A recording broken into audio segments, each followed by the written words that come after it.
He thought his war ended decades ago, but sometimes the past whispers loudest when the world is silent. His name was Thomas Grady.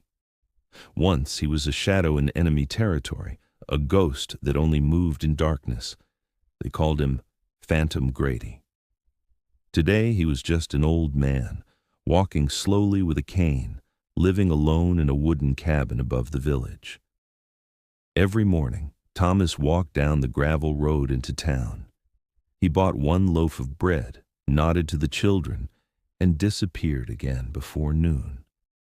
People respected him, but few really knew him.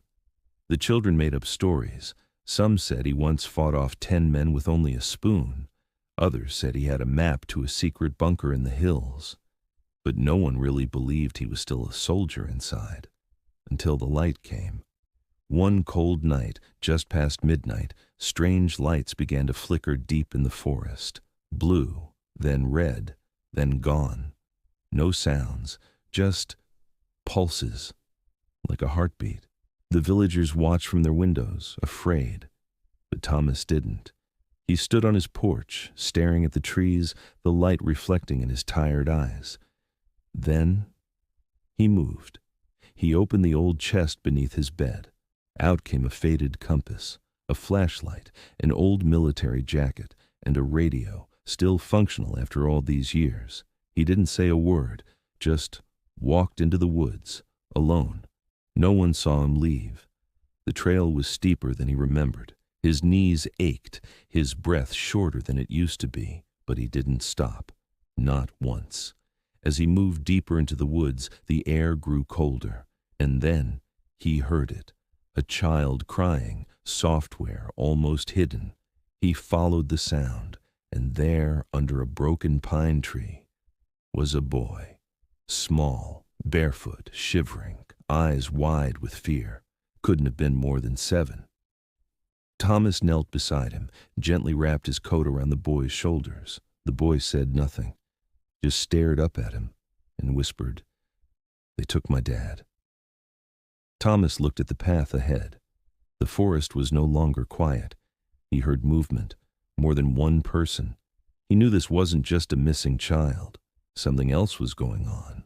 Old instincts kicked in. He checked his surroundings, noted the wind, the elevation, calculated, planned. He found a ridge that overlooked a clearing. There, in the darkness, men with flashlights and radios were moving crates into a truck. This wasn't just some random crime, and they didn't see him watching. Not yet. Thomas whispered into his radio, a frequency no one in the village remembered, but someone was still listening. Old voices answered, gravelly, tired but ready. Retired men with old debts and quiet pride. They were coming. One by one, flashlights went dark, radios cut to static, and the forest grew silent again. At dawn, the villagers found the boy and Thomas sitting by the trail. No one else in sight. No truck, no crates, just footprints, leading nowhere. The boy was safe. His father, rescued hours later, tied but unharmed. No one knew exactly what happened that night, and Thomas never spoke of it. But from that day forward, whenever he walked into town, people stood a little straighter. Children stopped whispering. They no longer called him Grady the Ghost. They called him the Last Watch.